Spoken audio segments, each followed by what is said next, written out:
ನಮಸ್ಕಾರ ಸ್ನೇಹಿತರೆ, ಇವತ್ತಿನ ಈ ಸಂಚಿಕೆಯಲ್ಲಿ ಕಲಬುರಗಿ ಜಿಲ್ಲೆಯ ಜೇವರಗಿ ತಾಲೂಕಿನ ರಾಸನಗಿಯ ಭಕ್ತರ ಇಷ್ಟಾರ್ಥಗಳನ್ನು ಪೂರೈಸುವ ಬಲಭೀಮದೇವರ ಚರಿತ್ರೆ ಹಾಗೂ ಬಲಭೀಮದೇವರ ಪ್ರತಿಷ್ಠಾಪನೆಯಾದ ಬಗ್ಗೆ ರೋಚಕ ಕಥೆಯನ್ನು ಇವತ್ತಿನ ಈ ಸಂಚಿಕೆಯಲ್ಲಿ ತಿಳಿದುಕೊಂಡು ಬರೋಣ. ಜೇವರಗಿ ತಾಲೂಕಿನಿಂದ 15 ಕಿಲೋಮೀಟರ್ ದೂರದಲ್ಲಿರುವ ಒಂದು ಸಣ್ಣ ಗ್ರಾಮ ರಾಸನಗಿ. ಇಲ್ಲಿ ಸುಮಾರು 100 ವರ್ಷಗಳಿಂದ ಭಕ್ತರ ಇಷ್ಟಾರ್ಥಗಳನ್ನು ಪೂರೈಸುತ್ತಾ ಬಂದಿರುವ ಬಲಭೀಮದೇವರ ಚರಿತ್ರೆ ರೋಚಕ ಕಥೆಯನ್ನ ಇವತ್ತಿನ ಈ ಸಂದರ್ಭದಲ್ಲಿ ನಿಮಗೆ ತಿಳಿಸುತ್ತಾ ದೇವಸ್ಥಾನದ ಪರಿಚಯವನ್ನು ಮಾಡಿಕೊಂಡು ಬರೋಣ. ಜೇವರಗಿ ತಾಲೂಕಿನ ರಾಸನಗಿಯ ಬಲಭೀಮದೇವರು ಒಂದು ದಿನ ರಾಸನಗಿಯ ಎಲ್ಲ ಹಿಂಗಳಿಯರು ಭೀಮಾ ನದಿಯ ದಂಡೆಯ ಮೇಲಿದೆ ಈ ರಾಸನಗಿ. ಆ ಭೀಮಾ ನದಿಯ ದಂಡೆಯಲ್ಲಿ ಬಟ್ಟೆಯನ್ನು ತೊಳೆಯಲು ಹೋದಾಗ ಒಬ್ಬ ಸಾತ್ವಿಕ ಹೆಣ್ಣು ಮಗಳು ಬಟ್ಟೆಯನ್ನು ತೊಳೆಯುತ್ತಿರುವಂತಹ ಸಂದರ್ಭದಲ್ಲಿ ಯಾರೋ ಕೂಗಿದಂತೆ ಶಬ್ದವನ್ನು ಕೇಳುತ್ತದೆ, ಯಾರೋ ನರಳಾಡಿದ ಶಬ್ದವನ್ನು ಕೇಳುತ್ತದೆ. ಅಲ್ಲಿರುವ ಯಾರ ಹೆಣ್ಣು ಮಕ್ಕಳಿಗೂ ಕೂಡ ಕೇಳುವುದಿಲ್ಲ. ಆಕಿ ಯಾಕೆ ನನಗೊಬ್ಬಳಿಗೆ ಕೇಳಿಸ್ತದ ಅಂತ ವಿಚಾರ ಮಾಡ್ತಾಳ. ಮನೆಯಲ್ಲಿ ಬಂದು ಗಂಡನಿಗೆ ಹೇಳ್ತಾಳ. ಆದರೂ ಕೂಡ ಅವನೂ ಬಂದು ನೋಡ್ತಾನ, ಅವನಿಗೂ ಕೂಡ ನರಳಾಟದ ಶಬ್ದ ಕೇಳಿಸ್ತದ, ಯಾರಿಗೂ ಕೂಡ ಕೇಳಿಸುವುದಿಲ್ಲ. ಎಂಥ ರೋಚಕ, ಏನಾಗ್ತಾ ಇದೆ, ಯಾರೋ ಒಬ್ಬ ನರಳಾಟದ ಶಬ್ದ ಕೇಳ್ತಾ ಇದೆ ಅಂತ ತಿಳ್ಕೊಂಡು ಅಲ್ಲಿರುವ ಊರಿನ ತಮ್ಮ ರಾಸನಗಿಯ ಗ್ರಾಮಸ್ಥರೆಲ್ಲರಲ್ಲಿಗೂ ಕೂಡ ಈ ವಿಷಯ ತಿಳಿಸಿದಾಗ ಊರಿನ ಕುಲಕರ್ಣಿಯವರು ವಿಚಾರ ಮಾಡ್ತಾರೆ, ಯಾಕಿದು ಈ ತರ ಆಗ್ಲಿಕ್ಕೆ ಏನು ಕಾರಣ, ಯಾರಿಗೂ ಈ ಶಬ್ದ ಕೇಳಲ್ಲ, ಇವರಿಗೆ ಮಾತ್ರ ಕೇಳ್ತಾ ಇದೆ ಅಂದ ಮೇಲೆ ಏನು ರೋಚಕತೆ ಇರಬೇಕು ಅಂತ ತಿಳ್ಕೊಂಡು ಅದನ್ನೇ ವಿಚಾರ ಮಾಡಿ ಮಲಗಿಕೊಂಡಾಗ ರಾತ್ರಿ ಕನಸಿನಲ್ಲಿ ಹನುಮಂತ ದೇವರು ಪ್ರತ್ಯಕ್ಷನಾಗುತ್ತಾನೆ.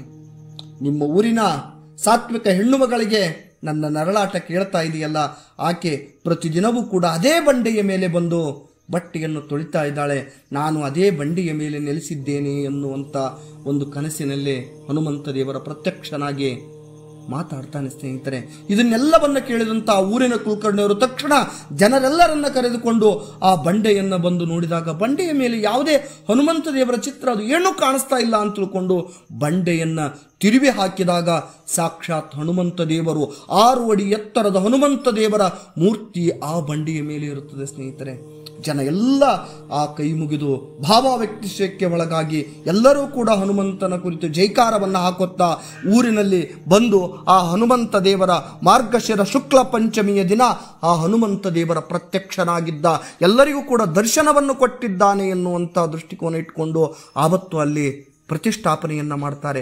ಪ್ರತಿ ವರ್ಷವೂ ಕೂಡ 3 ದಿನಗಳ ಕಾಲ ಈ ರಾಸನಗಿಯಲ್ಲಿ ಉತ್ಸವ ನಡೆಯುತ್ತದೆ.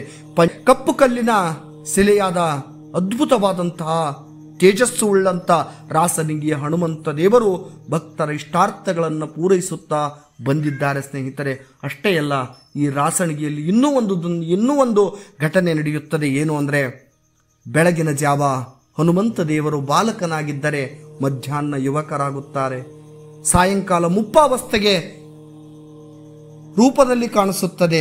ನಮ್ಮ ಬದುಕಿನ 3 ಅವಸ್ಥೆಗಳನ್ನು ಕೂಡ ಈ ರಾಸನಗಿಯ ಬಲಭೀಮದೇವರ ದಿವ್ಯ ಸನ್ನಿಧಿಯಲ್ಲಿ ನಾವು ನೋಡಲಿಕ್ಕೆ ಸಾಧ್ಯವಾಗ್ತಾ ಇದೆ. ಸ್ನೇಹಿತರೆ, ಇಂತಹ ಭಕ್ತರ ಇಷ್ಟಾರ್ಥಗಳನ್ನು ಪೂರೈಸುವುದು ಮಾತ್ರವಲ್ಲದೆ ರಾಸನಗಿಯ ಊರಿನಲ್ಲಿ ಪ್ರತಿದಿನವೂ ಕೂಡ ರಾತ್ರಿ ಇಡೀ ಊರನ್ನು ಪ್ರದಕ್ಷಿಣೆಯನ್ನಾಗಿ ಮಾಡ್ತಾನೆ ಎನ್ನುವಂಥ ಬಲವಾದ ನಂಬಿಕೆ ಅಲ್ಲಿಯ ಜನರಿಗಿದೆ.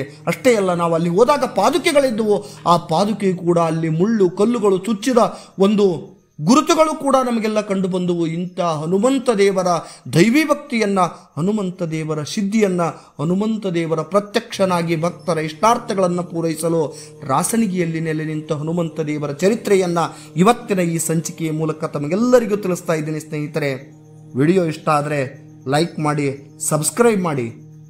ಧನ್ಯವಾದ.